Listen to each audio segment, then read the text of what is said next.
Magandang araw mga katams. Ngayon, nagawa na natin yung sa 3.5:1 gear ratio. Tapos sa 3.7:1 gear ratio. Ngayon, ipatakbo naman natin doon sa 4:1 gear ratio, no?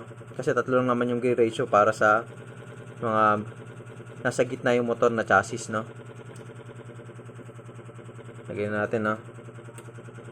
Malaan ngayon natin kung ano yung kanyang magiging top speed pagka naka 4:1 gear ratio, no?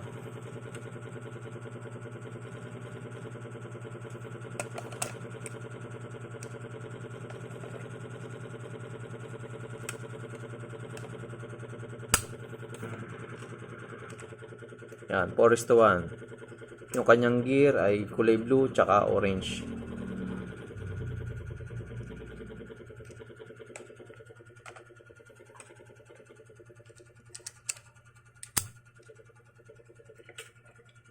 Yung battery.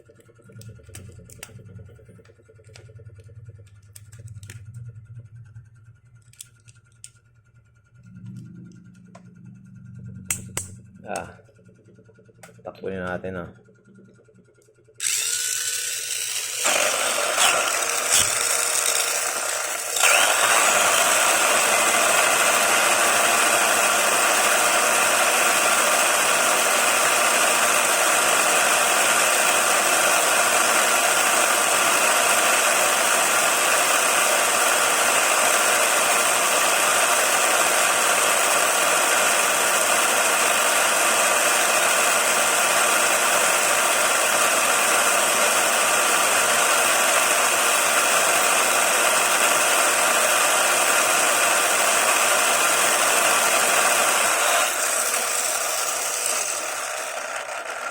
Yun, 35 km/h yung ating nakuha top speed, no? Sa 4:1 gear ratio.